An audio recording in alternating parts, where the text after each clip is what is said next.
사람들은요, 되어진 존재가 아니죠. 되어져 가는 존재입니다. 다시 말하면 완성된 존재가 아니고 완성되어져 가는 존재예요.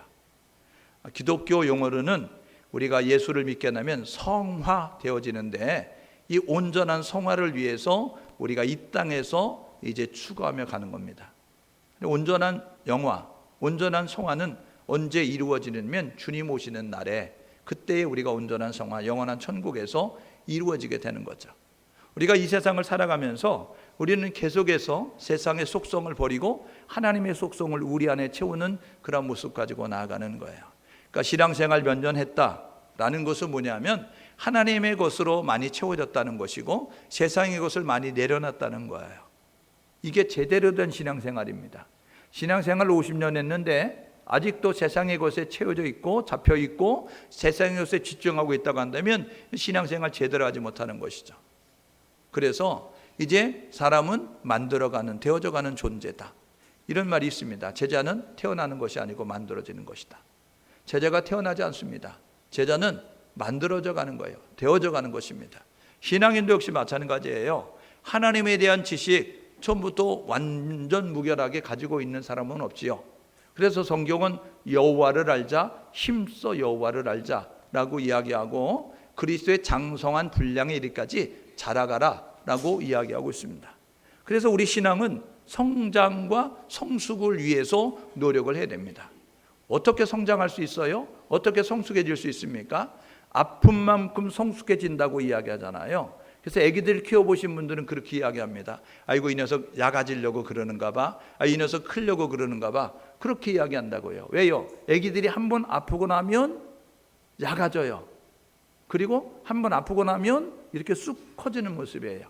그게 성장통, 그렇게 이야기하는 것과 마찬가지로 하나님이 우리를 연단의 도가니에 넣고 이제 흔드시면서 연단하신다고요. 그렇게 되어져서 우리의 신앙이 다져지고 우리의 신앙이 성숙해져가는 그런 모습을 갖게 되죠. 그런가 하면 이제 교육을 통하여서 하나씩 하나씩 하나님의 진리의 말씀을 배워가면서 진리로 무장하면서 우리의 믿음이 자라가게 됩니다. 그런가 하면 훈련을 통하여서 되는 거예요. 여러분, 처음부터 우리는 이제 분단의 아픔을 가지고 있고 이 분단 국가이기 때문에 우리 대한민국의 남자들은, 건강한 사람들은 국방의 의무가 있습니다. 이 국방의 의무를 하기 위해서 훈련소에 입소하게 되어지면 이제 세상의 모든 것들을 내려놓고 먼저 머리부터 밀고 세상의 사회의 옷들 다 벗고 그리고 군복으로 갈아입은 다음에 하는 것이 뭐냐면 훈련을 계속하게 되는 거예요. 사격 훈련도 하고 제식 훈련도 하고 여러 가지 훈련을 통하여서 군인으로 태어나는, 군인으로 만들어져가는 그런 모습이 되어지는 것이죠. 그러니까 성장과 성숙을 하기 위해서는 연단과 그 다음에 교육과 훈련이 필수다라는 것을 이야기하는 것이죠. 하나님의 일꾼도 역시 마찬가지입니다. 하나님의 일꾼도 저절로 되는 것이 아니에요. 여러분, 바울의 생애를 통해서 아는 것처럼 바울이 다메섹에서 예수를 만난 다음에 바로 이제 쓰임받는 모습이 된 것처럼 여러분들이 성경을 이제 그렇게 읽으시면 큰 오해를 하는 겁니다. 바울이 다메섹에서 예수를 만나고 난 다음에 그는 이제 자기 아라비아로 가서 3년 반 동안 갈라디아서 보게 되니까 거기서 이제 숙성되는 시간이 있었어요. 거기서 세상의 그런 것들을 내려놓고 세상의 기존 지식들을 다 내려놓고 하나님의 것들을 채우는 그러한 일이 있게 되었다고요. 그리고 난 다음에 그가 하나님의 이제 거룩한 일꾼이 되어서 순례 전도자로 목숨을 걸고 복음 전하는 그런 모습을 가지고 살았음을 우리가 보게 되는 것이죠. 그래서 이 하나님의 일꾼은 만들어져 가는 거예요. 되어져 가는 겁니다. 하나님은요, 준비된 자를 쓰십니다. 하나님의 일은 오늘도 무궁무진한데 누가 하나님의 일에 쓰임받느냐? 교회 오래 다녔다고 쓰임받는 게 아니에요. 교회 직분이 있다고 쓰임받는 게 아닙니다. 하나님의 원하는 모습을 갖는 모습으로 성장되어지고 성숙해져야 하나님의 쓰임받는 일꾼이 되어질 수 있다는 사실을 기억하셔서 오늘 저와 여러분 모두가 교회만 왔다 갔다 하는 인생이 되지 말고 저와 여러분 모두가 신앙의 성장을 이루고 신앙의 성숙함을 이루어서 하나님이 쓰시는 그러한 일꾼들이 될 수 있기를 주님의 이름으로 축복합니다. 오늘 이제 히브리서 11장을 읽었어요. 히브리서 11장은 믿음의 장이다 라고 이야기합니다. 왜요? 믿음이 무엇인가를 정의하고 성경에 나오는 위대한 믿음의 사람들을 열거하고 있기 때문에 믿음장이다라고 그렇게 이야기합니다.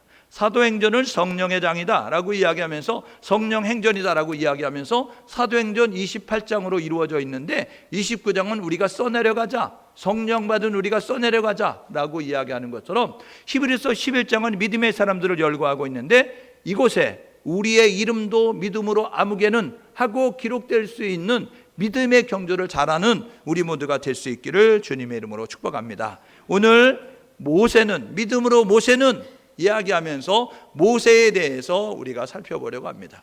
모세가 도대체 누구인가? 성경을 이제 설교를 하기 위해서 그래서 출애굽기부터 신명기까지 지난 주간에 묵상하고 읽고 묵상하고 읽으면서 그러면서 모세가 어떤 사람이었는가 이것을 다시 한번 살펴보게 됐어요. 너무나 잘 알고 있는 내용이니까 무슨 말을 하려고 하는지 여러분 알겠죠? 모세가요 이스라엘의 지도자입니다. 모세는 이 이집트 땅에 430년 이제 개인들이 내려가서 한 가정이 내려가서 그래가지고 이제 나올 때 장정만 60만 명 되는 그러한 숫자로 불어나는 정도의 그러한 이제 위대한 민족이 됐어요. 그래서 남자 이 어린아이들과 그 여자들까지 따지면 약 200만 명 정도 되는데 그 200만 명 되는 그 사람들을 40여 년 동안 이끄는 지도자의 역할을 감당했던 사람이 모세입니다. 모세가 누구일까? 모세는요 이 물에서 그 갈대 상자에 담겨져 있었던 그 아이를 건져냈기 때문에 그래가지고 이름을 모세라고 지었습니다. 물에서 건져냄 이런 뜻을 가지고 있는 모세라고 이름을 짓게 되었습니다. 모세는 이스라엘 12지파 가운데 어느 지파 사람이냐면 제사장이 될 수 있는 레위 지파에 소속되어졌는데 이 레위에게는 게르손과 이제 고핫과 무랄이라고 하는 형제들이 있었습니다. 그 아들들이 있게 되어졌는데 이 레위 지파, 레위의 아들 가운데 게르손 자손이 아니고 무라리 자손이 아니고 고핫 자손에 속한 그러한 이제 그 아버지 밑에서 출생을 하게 되었어요. 출애굽기 6장 20절에 보니까 고핫 자손의 그러한 이제 아버지 아므람이라고 하는 사람과 어머니 요게벳이라고 하는 사람의 사이에서 태어난 사람이 모세입니다. 태어나 보니까 누이가 있었고 태어나 보니까 이제 그 형이 있었습니다. 미리암이라고 하는 누이도 있었고 그리고 아론이라고 하는 형도 있게 되어졌다는 것입니다. 그런데 그 당시는 이 이집트가 이스라엘 사람들을 견제하고 있었어요. 처음에는 이제 무시해도 되는 존재였는데 무시할 수 없는 정도로 숫자가 많아졌거든요. 그리고 그 전에 이집트는 그 이방 나라에서 들어왔던 그러한 이 힉소스 왕조가 이집트를 다스리고 있었습니다. 그런데 18왕조가 되어지면서 이집트 본토인들이 이집트를 지배하고 있었거든요. 그렇게 되어지니까 혹시 얘네들이 이방 나라에서 들어왔는데 이방인들이 또 들어와서 왕국을 건설할 때 그들과 협력해서 우리를 괴롭게 만들면 어떻게 할까? 이런 생각을 가지고 이스라엘을 탄압하는 그러한 정책을 펴게 되었어요. 그때에 이제 그 바로의 딸 핫셉수트라고 하는 딸이 있었는데 결혼을 했는데 자식이 없는 겁니다. 그래서 그 당시의 풍습은 뭐냐면 이 나일강은 풍요의 신이에요. 생산의 신이라고요. 그러니까 자식이 없는 사람들은 나일강에 가서 목욕을 하면 아기가 생긴다 라는 속설 때문에 그래서 이 나일강에서 목욕을 하려고 하는 모습을 가졌거든요. 그래가지고 그 바로의 딸이 그곳에 목욕하러 갔다가 자식이 없으니까 자식을 낳고 싶은 마음으로 무엇이 있는지 하는 것처럼 그 나일강에서 목욕하러 갔다가 갈대상자에 담겨져 있는 아기, 빵끝 웃는 아기를 보면서 하나님이 주셨네, 신이 주셨구나, 아, 내 아들을 삼아야 되겠다 하고 데려다가 양자를 삼은 게 모세였다는 것입니다. 여러분, 모세는요 위대한 그 장인, 그 이제 이드로라고 하는 그러한 장인 그 밑에 있는 딸과 결혼을 했습니다. 십보라라고 하는 이름을 가지고 있는데 출애굽기 2장 21절에 보니까 이드로의 딸이 7명이 있었는데 그 가운데 하나가 십보라. 그런데 그와 결혼을 해서 그래서 게르솜과 엘리에셀이라고 하는 두 아들을 낳았답니다. 게르손은 누구냐면 이제 이방에서 나그네가 되었다라는 뜻을 가지고 있고 엘리에셀은 무슨 뜻이냐면 하나님이 도우셨다, 하나님이 도우신다라는 뜻을 가지고 있는 두 아들을 얻게 되어졌어요.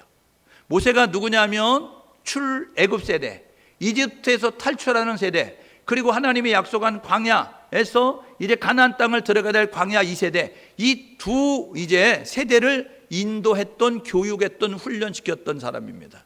다시 말하면 아버지와 아들을 다 교육시켰던 선생님이었다고요. 아버지 세대와 아들의 세대를 다 교육시키는 선생님이었어요.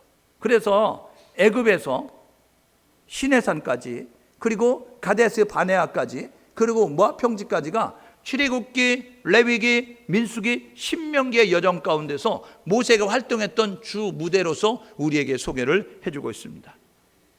모세는 120년을 살았습니다. 사도행전 7장 23절에 보니까 나이 40세가 될 때에까지 왕궁에 있었다. 그 다음에 40년이 차고 나니까 그 다음에 광야로 가서 훈련을 받게 됩니다. 그게 사도행전 7장 30절이에요.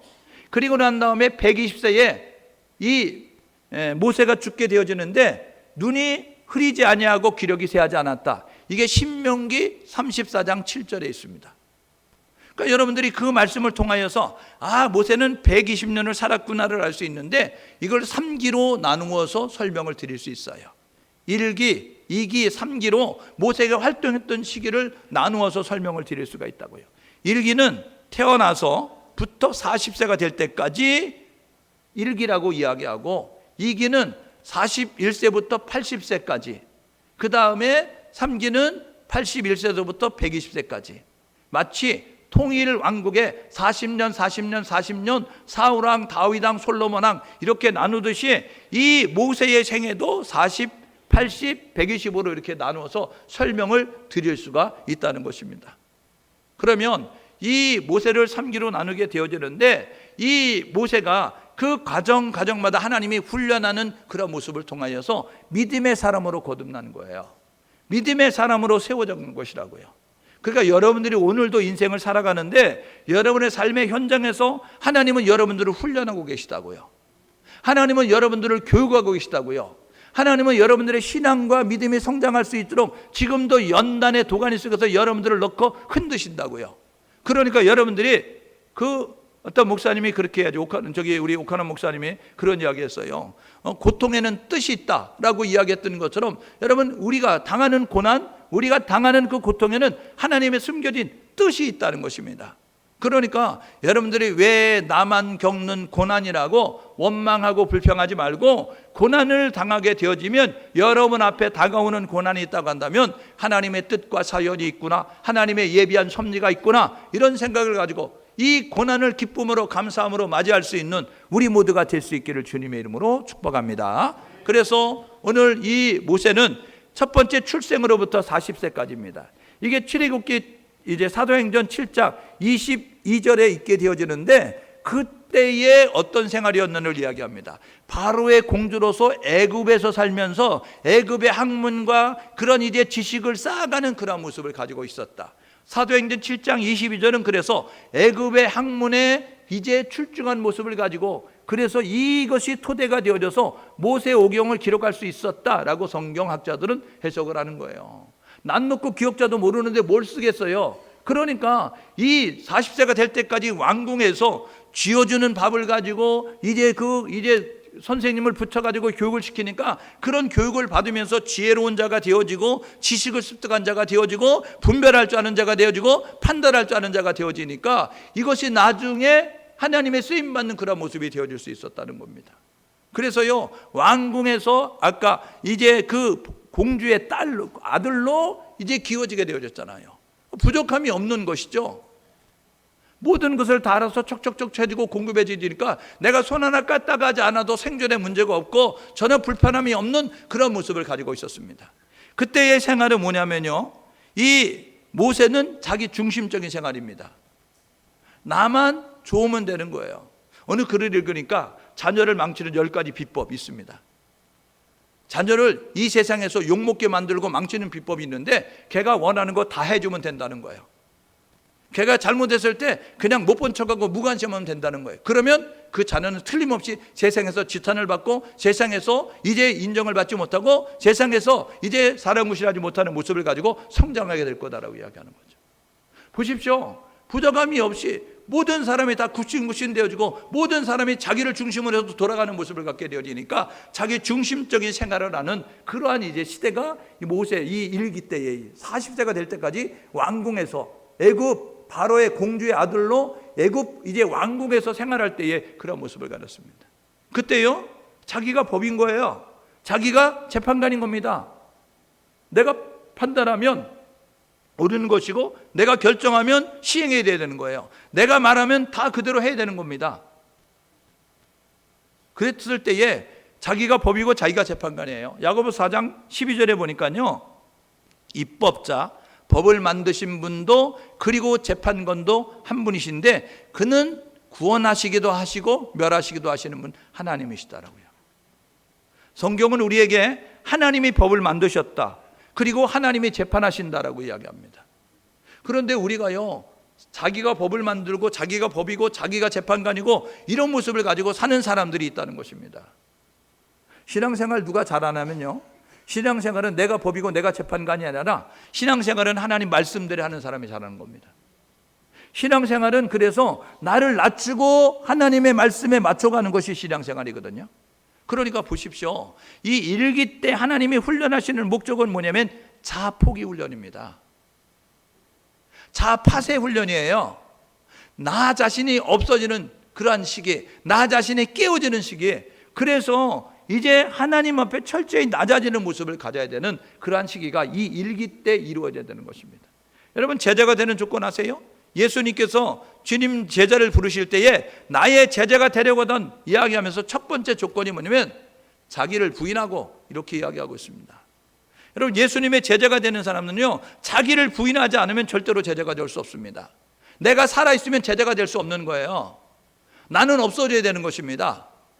나는 낮아져야 되는 거예요. 나는 깨어져야 되는 거예요. 나는 부서져야 되는 거예요. 나는 없어져야 되는 거예요. 그래야 주님의 제자가 될 수 있어요. 예수님의 제자가 될 수 있어요. 신앙생활 누가 잘합니까? 내가 살아있는 사람은 신앙생활 못합니다. 왜요? 내가 살아있기 때문에 내 감정에 따라, 내 기분에 따라, 내 형편에 따라, 내 지식에 따라, 내 생각에 따라 행동하기 때문에 그것을 하나님이 인정하지 않는 거예요. 너 감정대로 한 거잖아. 너 기분대로 한 거잖아. 너 형편대로 한 거잖아. 너 사정대로 한 거잖아. 하나님은 전혀 인정하지 않아요. 그런데 우리는 뭐라 그래요? 나는 신앙생활 잘했다라고 이야기합니다. 왜요? 내 기분이 좋으면 하나님 계시거든요. 내 기분이 좋으면 하나님께 찬송 불렀거든요. 그러니까 하나님이 나를 찬송을 받으셨을 것이고 그리고 나의 예배를 받을 것이라고 생각합니다. 아니에요. 하나님은 내 기분과 상관없습니다. 하나님은 내 형편과 상관이 없다고요. 하나님은 말씀대로 하는 사람을 인정하신다고요. 오늘 예배한 우리 모두가 해야 될 뭐냐면 여러분들의 감정과 기분을 내려놓고 여러분들은 철저히 깨어지고 부서져서 갈라디아서 2장 20절의 말씀처럼 내가 죽고 내 안에 예수로 사는 그런 모습이 되기 위해서 노력할 수 있기를 주님의 이름으로 축복합니다. 두 번째로요, 이 모세는 81세부터 41세서부터 80세까지 여러분 험악한 세월을 사는 겁니다. 온실의 화초처럼 컸던, 철저하게 자기 중심적으로 살았던, 그리고 자기를 중심으로 해서 모든 것들이 돌아가던 그런 시대였는데 어느 날 갑자기 그는요 광야로 내몰리게 되어지는 거예요. 왜요? 내가 법이었거든요. 싸우는데 내가 볼 때 그러고 맞는 거예요. 그래가지고 돌로 쳐서 죽였어요. 그래가지고 그것이 발각이 되는 바람에 그만 그는 이제 도망칠 수밖에 없는 자가 되어졌습니다. 더 이상 왕궁에서 살아갈 수 없는 모습이 돼서 광야로 갔어요. 아무도 없는 광야로. 아무도 없는 것만 아니고 광야는요 모든 부족함이 있는 곳이었어요. 그러니까요 부족함이 있기 때문에 노력하지 않으면 얻을 수 없는 거예요. 부족함이 있기 때문에 노력하지 않으면 생존할 수 없는 거예요. 하나님은요 그것에 모세를 몰아넣고 80세가 될 때까지 40년 동안 훈련을 하게 되어졌습니다. 그러니까요 궁핍한 생활이 되는 거예요. 전에는 배불러서 죽겠는데 이 40세부터 41세부터 80세까지는요 배고파 죽을 지경이 되는 겁니다. 그러니까 천당과 지옥을 맛보게 만드는 모습을 갖는 거예요. 여러분, 단단한 새는요 풀무불 가운데 넣어가지고 뜨겁게 달군 다음에 차가운 물 속에 집어넣는 거 아시죠? 그러니까요 냉 온탕을 한꺼번에 왔다 갔다 하면서 단단해짐과 같이 하나님이 우리를 훈련하실 때도요 하나님께서 우리를 냉 온탕에 집어넣듯이 그렇게 하나님이 연단하시고 훈련하신다는 것입니다. 그래서 이곳에서 그가 깨닫는 거예요. 이곳에서 그가 훈련을 받게 되는 겁니다. 어떻게 훈련을 받느냐면 하나님 말씀대로 살아야 되는구나. 하나님만 믿고 살아야 되는구나. 이것을 훈련받는 시기가 광야에서의 훈련이에요. 그래서 출애굽기 광야를 걸을 때에 하나님이 이스라엘 백성들을 두 가지 훈련하신 겁니다. 그래서 하나님 말씀에 순종하도록, 그리고 하나님만 믿도록. 이거는 오늘날도 유효한 거예요. 신앙생활은 우리에게 두 가지 훈련만 하시는 거예요. 이거 되면 천국 가는 것이고, 이거 안 되면 천국 못 가는 겁니다. 왜요? 하나님만 믿어야 되는 거예요. 하나님도 믿는 것이 아니고. 그런데 지금 교회들이, 성도들이 하나님도 믿는 신앙으로 변질되고 있잖아요. 하나님만 믿지 않습니다. 돈도 믿고 하나님도 믿고, 사람도 믿고 하나님도 믿고. 그래서 양다리 걸치고 신앙생활하는 교회가, 양다리를 걸치고 신앙생활하는 성도들이 너무나 많은 겁니다. 광야길을 걸으면서 하나님이 하셨던 훈련은 두 가지인데, 합격되면 가나안 가는 것인데 두 가지예요. 하나님만 믿어라. 두 번째는 뭐냐면 하나님 말씀대로 순종하라 라는 거예요. 그런데 그것이 훈련이 되었던, 그것이 합격되었던 여호수아 갈렙은 들어가는 것이고, 이 안 됐던 사람들은 다 광야에서 죽게 되는 모습을 갖게 됐습니다. 그러니까 이 모세의 이 길을 통해서 우리에게 주는 교훈은 뭐냐면, 하나님만 믿어라, 믿음을 가져라, 그리고 하나님 말씀에 순종해라. 이 순종과 믿음의 훈련을 하나님이 행하신다는 겁니다.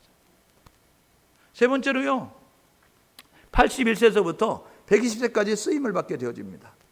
하나님께서요, 이제 자아를 포기하고 그 다음에 이제 믿음의 훈련이 되고 말씀에 순종하는 모습을 갖게 되니까 그를 쓰시기 시작하는데, 그를 이스라엘의 지도자가 돼서 애굽에서 이끌어내서 가나안 땅으로 이끌어가는 그러한 이제 중요한 직책을 그에게 맡기셨어요. 그 임무를 그가 진행을 하게 되어집니다.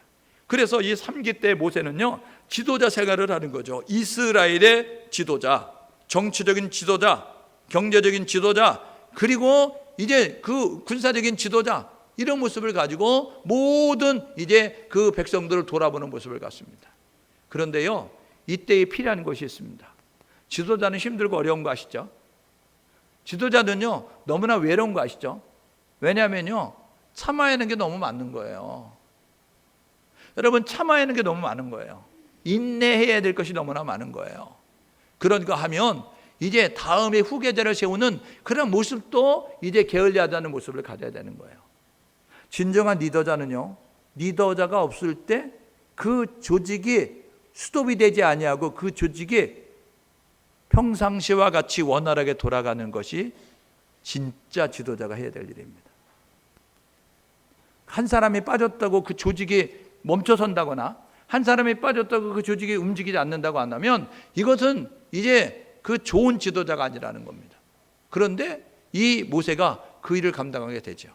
40년 동안 이끌어가면서요, 여러분 보십시오. 민수기는 광야길을 걸었던 이스라엘 백성들, 그래서 민수기 1장 1절에서 10장 10절까지는요 그 시내산에 이르렀을 때에 있었던 일들, 10장 11절에 구름이 떠올라서 출발하면서, 그러면서 26장 모압 평지에 이르르기까지 이스라엘 백성들이 시내산에서 가데스 바네아를 거쳐 모압 평지까지 이르르는 그 이제 세월을 이야기하고 있는데, 그 세월 동안에 그들이 한 일이 뭐냐면요, 원망하고 불평하고 짜증내고 분열하고 다투고 이런 모습을 가지고 있었음을 보게 됩니다. 그때의 지도자는요, 꿀떡꿀떡 참아야 되는 겁니다. 지도자는요, 변하지 않는, 성장하지 않는 그 백성들을 보면서, 그러면서 하나님 앞에 대신해서 죄를 회개하고 살려달라고 기도하고, 그리고 그들을 달래면서 얼으면서, 그러면서 젖과 꿀이 흐르는 가나안 땅을 향해 나아갈 수 있도록 진두지휘하며 이끌어가야 되는 겁니다. 그렇기 때문에 지도자는 힘들고 어려운 거예요. 지도자는 고독하고 외로운 겁니다. 그래서 이 모세가요, 인내해요. 그런데 끝까지 참지 못하잖아요. 그 어디서, 여러분 출애굽기 32장 19절에 보니까요, 그 모세, 하나님께서 시내산에 올라와라 이야기해서 올라갔어요. 출애굽기 19장 5절 6절에서 계약을 체결했습니다. 사인했다고요. 계약서 썼어요. 계약서. 하나님하고 이스라엘 백성들은 계약서 썼다고요. 야, 내가 너의 왕 되니까 너는 나의 백성 돼. 내가 너 보호해 줄게. 내가 너 공급해 줄게. 내가 너 지켜줄게. 그래가지고 사인했어요. 하나님하고 이스라엘 백성들이. 그런데요, 그들이 계약서 쓰고 난 다음에 어떤 일을 했냐면 출애굽기 32장에 보게 되니까 모세가 시내산에 올라가서 40여 동안 이제 하나님의 말씀을 받고 있는 동안에 그 밑에서 그들이 그 모세의 형 아론에게 이야기합니다. 아론, 우리를 위해서 신을 만들게. 우리가 예배를 드려야 되는데 대상이 없잖아. 그러니까 신을 만들어내라고 이야기해서 금붙이 귀고리 가지고 다 모아다가 그래가지고 송아지 형상을 만들어서 뭐라고 이야기하냐면, 야, 이게 애굽에서 너희를 이끌어낸 구원한 그러한 신이야 라고 이야기했다고요. 그래가지고 많은 사람들이 그 우상을 섬기는 그런 모습을 가졌습니다. 돌판을 가지고 내려오다가 그 일을 보고 나서요, 모세가 어떻게 했냐면 두 돌판을 양손에 하나님에 대한 계명, 사람에 대한 계명 가지고 내려오다가요, 그 꼴을 보면서 더 이상 볼 수 없어가지고 그것을 가지고 그 아래에다 집어 던져버렸습니다.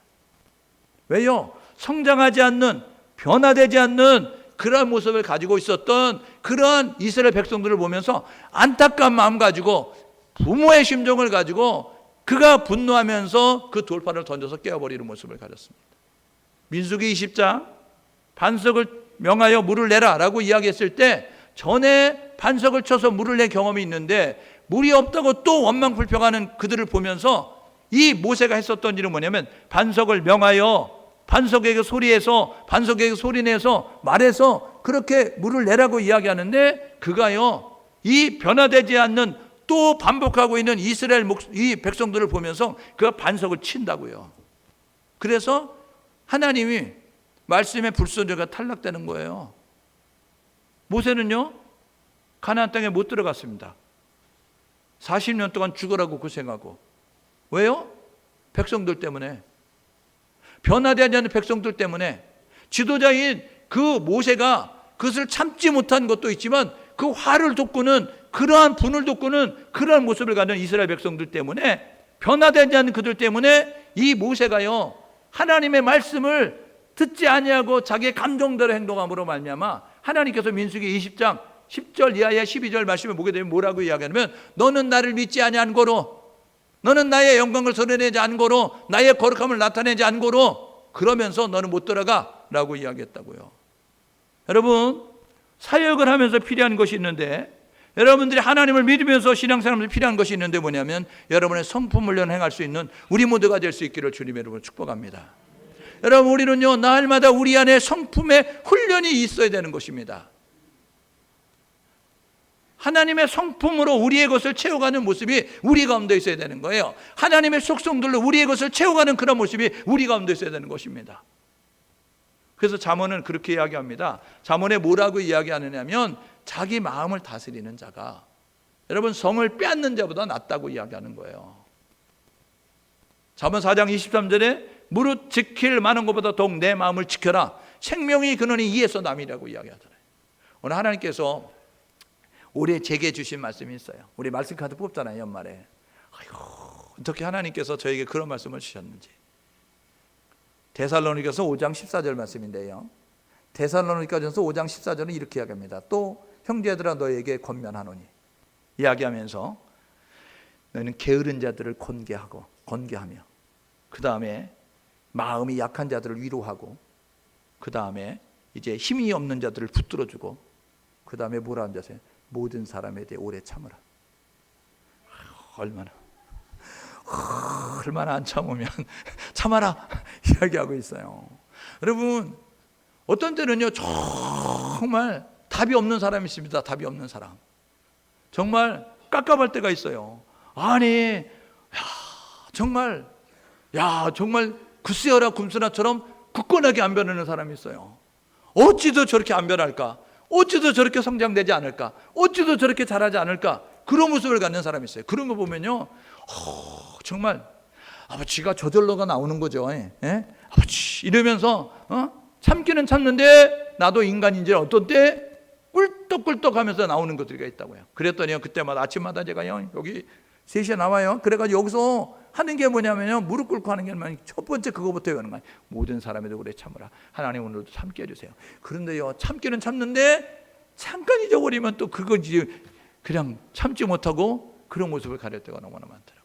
모세가요 이 쓰임을 받으면서도요 성품의 훈련을 해서, 그래서요 그가 오냐미 온 지면에 승하였더라. 민수기 12장 3절은 그렇게 이야기하는데요. 그런데 20장에 가서 오냐미 모든 지면에 있는 사람들도 다 승하였다라고 이야기했던 그가요, 이 반석을 치는 혈기를 통하여서 못 들어가는 모습을 갖습니다.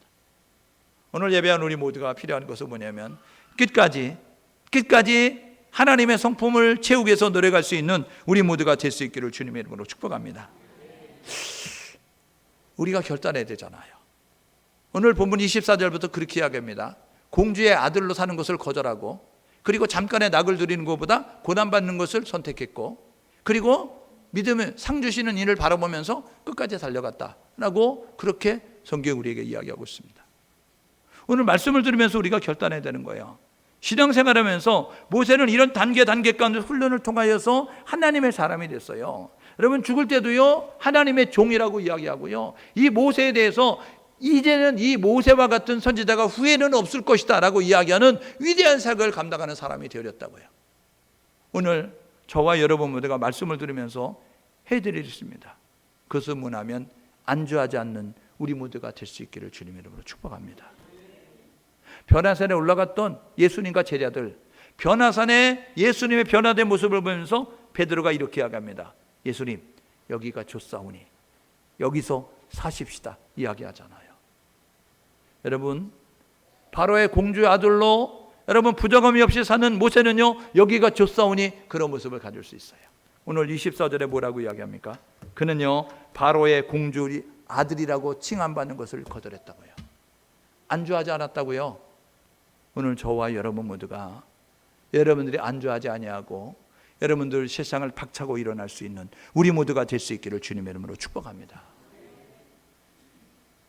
두 번째로 우리가 해야 될 일이 있습니다. 그것은 뭐냐면 가치 있는 일에 참여하라는 거예요. 오늘 본문에 보십시오. 25절에 보게 되니까 모세는 하나님의 백성과 고난받는 것을 잠깐 죄악의 낙을 누리는 것보다 더 좋아했다라고 해요. 고난과 즐거움이 있었어요. 쾌락이 있었어요. 여러분, 고난과 쾌락이 있는데 쾌락을 쫓지 아니하고 즐거움을 쫓지 아니하고 고난과 불편함과 어려움을 선택하는 모습을 가졌어요. 왜요? 가치 있는 일이기 때문에. 왜요? 의미 있는 일이기 때문에. 오늘 예배하는 우리 모두가 복음을 전하는 일은 가치 있는 일입니다. 예수를 증거하는 일은 의미 있는 일이라고요. 여러분들의 삶의 현장 가운데서 무엇을 먹을까, 무엇을 마실까, 무엇을 입을까, 여러분들이 먹고 입고 마시는 것 중요하지만 그것보다 더 중요한 것이 있습니다. 디모데 전서 2장 4절에 보게 되니까 하나님 그렇게 말씀하시잖아요. 하나님은 모든 사람이 구원받기를 원하시고 하나님은 모든 사람의 진리를 아는 데 이르기를 원한다고. 모든 사람이 구원받기 원하시는 하나님의 소원을 이루기 위해서 저와 여러분 모두가 힘들지만 어렵지만 불편하지만 여러분 복음을 전하기 위해서 예수를 증거하기 위해서 노력할 수 있는 우리 모두가 될 수 있기를 주님의 이름으로 축복합니다. 여러분, 마지막 때에 성도들이 가져야 될 자세는 뭐냐면 내 신앙만 지키는 게 아니에요. 예수님의 전도법은 뭐냐면 와 보라 성령 받으라 그러면 너희들끼리 모여가지고 예배 드려라 말한 적이 없습니다. 와 보라 성령 받으라 그리고 성령 받았으면 가라는 겁니다. 오늘 예배하는 우리 모두가 해야 될 뭐냐면 마지막 때를 살아가는 성도의 모습은 여러분의 마지막 때의 재림의 주를 만나기 위해서 노력해야 되죠. 그렇지만 재림의 주를 만나기 위해서 노력하는 것과 아울러서 해야 될 일인데 뭐냐면 여러분 재림의 주를 만나기 준비가 안 된 사람들에게 재림의 주를 만날 수 있도록 도와주는 역할을 감당할 수 있는 우리 모두가 될 수 있기를 주님의 이름으로 축복합니다. 그러니까 열심히 전도해야 되는 거예요. 열심히 기도해야 되는 거예요. 열심히 선교해야 되는 거예요. 전도하지 않으면 선교하지 않으면 여러분 기도하지 않으면 여러분들은 직무유기하고 있는 겁니다. 하나님의 뜻에 위반한 하나님의 뜻을 범하는 모습을 가지고 살아가고 있는 거라고요. 그런데 많은 사람들이 어떻게 하고 있어요? 주님 다시 오신다 이야기하죠. 그래서 어떻게 하라는 거예요? 오는데 어떻게 하라는 거예요? 주님 오시는데 어떻게 하라고요? 정결한 신부가 되기 위해서 노력하죠. 그것으로 만족하면 안 되고요. 그런 준비가 안 된 사람들을 가서 준비하라고 같이 외치고 전달할 수 있는 모습이 될 수 있기를 주님의 이름으로 축복합니다. 그릇된 종말로는 잘못된 종말로는 주님 오신다고만 이야기하지 여러분 그래서 공포와 겁박과 위험만 하는 것이지 그 다음에 아무런 일도 행하지 않는 거예요. 왜 우리에게 성령을 주셨어요? 왜 먼저 우리를 택하셨어요? 왜 먼저 하나님이 우리에게 은혜를 주셨어요? 그것은 우리를 통하여서 하나님이 하시고자 하는 일이 있다는 사실을 기억하셔서 그 일을 감당하기 위해서 의미 있고 가치 있고 보람 있는데 여러분이 최선을 다할 수 있는, 선택할 수 있는 우리 모두가 될 수 있기를 주님의 이름으로 축복합니다. 여러분, 신명기 30장 15절에서 신명기 30장 19절에서 내가 너희 앞에 사망과 생명을 놓았고 너희 앞에 축복과 저주를 놓았다고 이야기하고, 예레미야 21장 8절에 보게 되어지니까 내가 너희 앞에 생명의 일과 사망의 일을 놓았다고 이야기하고 있고, 여러분 마태복음 7장 13절 14절에 보니까 이제 멸망으로 인도하는 문이 있고 그리고 생명으로 인도하는 문이 있다라고 예수님 말씀하셨습니다. 어느 길을 갈 건가 선택하십시오. 어느 길을 걸을 건가 여러분이 선택하는 겁니다. 멸망으로 가는 길을 선택하든지, 아니면 생명으로 가는 길을 선택하든지, 아니면 사는 길로 가든지, 아니면 죽는 길로 가든지, 아니면 축복받는 길로 가든지, 아니면 저주받는 길로 가든지 여러분이 선택하는 겁니다. 선택은 자유이지만 선택했다는 결과는 여러분이 수용하는 것입니다. 오늘 저와 여러분 모두가 가치 있는 일, 고난받는 것, 죄악의 낙을 누리는 것보다 더 좋은 것으로 여기면서 고난의 길을 선택했던 모세와 같이 우리들도 2020년도 그렇게 살기 위해서, 하나님 내가 조금 불편해도 신앙을 따라 살겠습니다. 하나님 내가 조금 불편해도 말씀을 따라 살겠습니다. 선택하는, 그리고 그렇게 살아가는 우리 모두 될 수 있기를 주님의 이름으로 축복합니다. 세 번째로요, 우리가 해야 될 일이 있는데 그것은 뭐냐면 끊임없이 자신을 점검하라는 겁니다. 다 된 줄로 생각한 자는 넘어질까 조심하라고 이야기하잖아요. 마라톤은요 42km하고 195m 달리는 겁니다. 42km하고 195m를 달려야, 그래서 순위로 달려 들어온 사람들에게 메달을 주거든요. 그래서 사람들이 연습을 한다고요. 42km하고 195m를 달리기 위해서. 근데 40.19m를 달리게 되어지는데 42km를 잘 달렸어요. 스타디움에 들어오거든요. 출발선상으로 돌아오거든요. 그런데 스타디움에 들어오는데 오른쪽으로 돌아서 골인점에 들어가야 되는데 왼쪽으로 돌아와 보십시오. 파울이죠. 42km 달렸는데, 1등으로 달렸는데, 아니 42km에서 195m는 200m도 아니고 1km도 아니고 아주 미미한 것인데, 아니 그거 왜 메달을 안 줘요? 법대로 하지 않으면 상을 못 받는 겁니다. 오늘 저와 여러분 모두가 되면 끝까지 말씀대로 행할 수 있는 우리 모두가 될 수 있기를 주님의 이름으로 축복합니다. 겁먹들어 가지고 우리가 다 된 줄로 생각하고 우리가 껍죽대고 우리가 그런 모습 가지면 안 된다고요.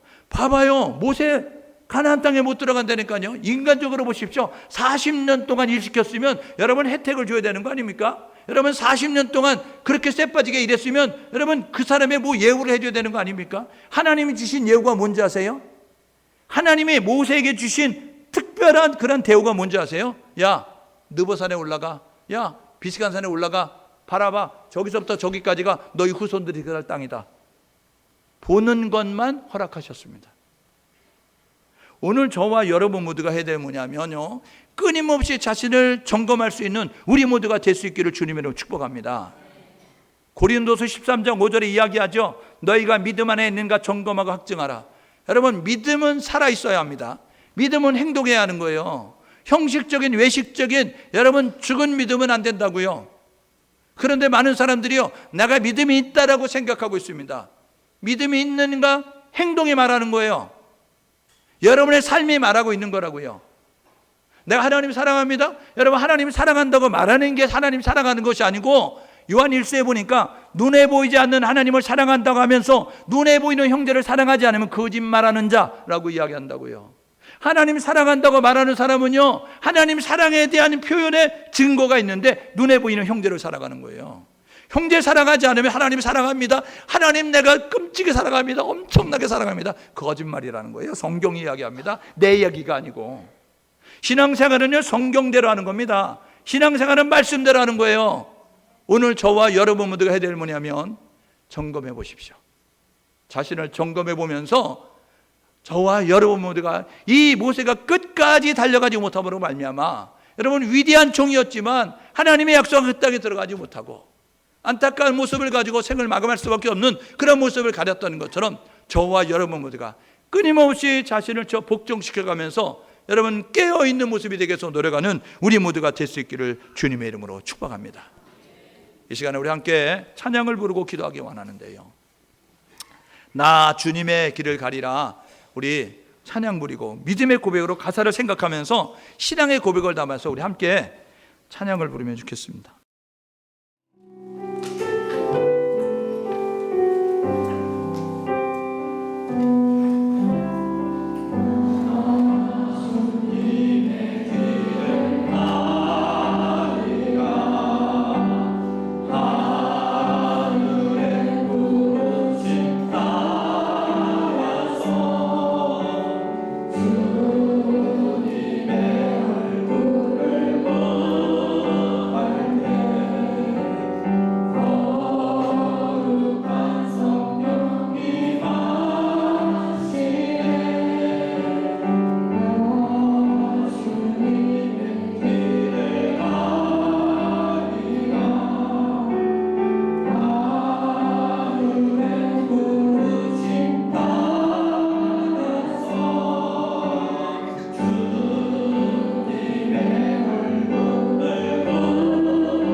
위에 살리라. 주 따라가리라. 생명 다하여 복음 전하라. 하나님, 나 결코 돌아서지 않고 승리의 그날까지 잘 달려가겠습니다. 세상의 것에 취하지 아니하고 세상에서 연연하지 아니하고 복음을 위해서, 예수를 위해서 교회를 세상하겠습니다. 우리 함께 주여 한 번 외치고 하나님 앞에 간절함으로 기도드리시겠습니다. 주여, 하나님 아버지의 은혜를 감사합니다. 우리를 불러주셔서 감사합니다. 하나님, 주를 위해 살게 도와주셔서, 복음을 위해 살게 도와주셔서, 예수를 위해 살 수 있도록 하나님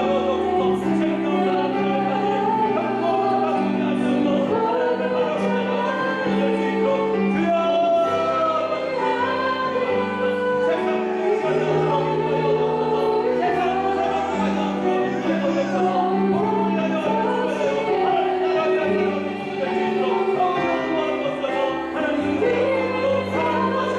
아니하고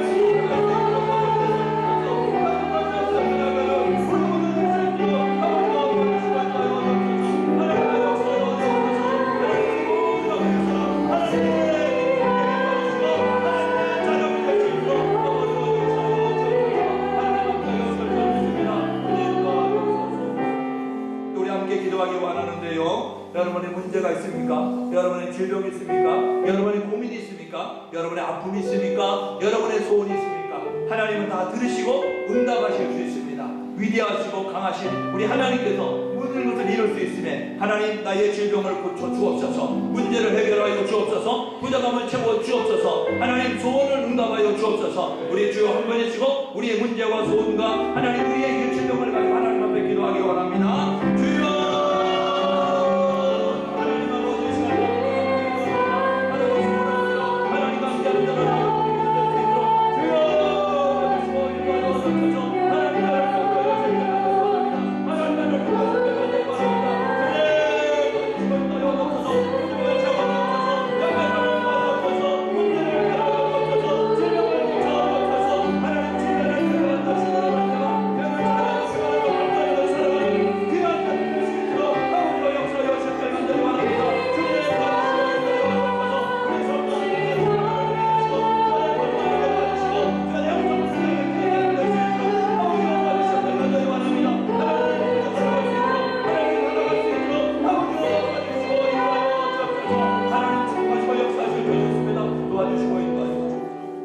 하나님 아버지, 은혜를 감사합니다. 오늘도 주의 날을 맞아 죄들을 불러주시고 또 함께 죄들을 모여 예배드릴 수 있도록 은혜 베풀어 주신 하나님 진심으로 감사합니다. 오늘도 주신 말씀 붙잡고 생활 속에 적용 실천하며 살아가는 우리 모두가 될 수 있도록 인도하여 주옵소서. 하나님께서 택하신 그 은혜를 잊지 아니하고 하나님의 주어진 사명 감당한 우리 모두가 되게 하셔서 복음 위에 살게 하시고 예수 위에 살게 도와주시고 생명 다하는 그날까지 돌아서지 아니하고 잘 감당하며 나아가는 우리 모두가 될 수 있도록 도와주옵소서. 하나님, 오늘도 예배를 드리러 모였을 때에 정성을 다해서 예물을 드리는 귀한 손길 드리겠습니다. 제목을 담아 드리는 저들의 믿음의 고백을 받아주시고 생활 가운데 축복하여 주옵소서. 평안하고 형통하고 강건하고 부유한 가운데 살게 도와주시옵시고 물질이 쓰이는 곳곳마다 오병의 놀라운 기적을 통하여서 하나님 나라가 확장되어지고 구원받는 백성 많아지고 많은 사회 감들 건강한 교회로 세워지며 또 이제 하나님께서 원하신 아름다운 일을 감당하면서 하나님 위로 격려 축복하는 모습 가지고 나아가는 귀한 물질로 사용될 수 있도록 도와주시고 인도하여 주옵소서. 예배를 돕는 손길 드리겠습니다. 찬양단으로, 중창단으로, 안내위원으로, 주차위원으로 주방에서 봉사하고 성전을 쓸고 닦으며 하나님, 이제 알게 모르게 봉사하는 수많은 봉사자들 저들의 노고 기억하시고 평안하고 건강하고 형통한 모습 가지고 살게 도와주옵소서. 하나님, 드리는 물질마다 하나님께서 영광 받아주시고 하나님 쓰인 곳에 아름다운 역사가 나타나게 하시며 모든 성도들은 하나님의 은혜에 거하는 그런 모습 가지고 살게 도와주옵소서. 축복하시고 역사하실 하나님 기대합니다. 만왕의 왕으로 심판주로 이 땅 가운데 다시 오실 예수 그리스도의 이름으로 축복하고 기도드립니다.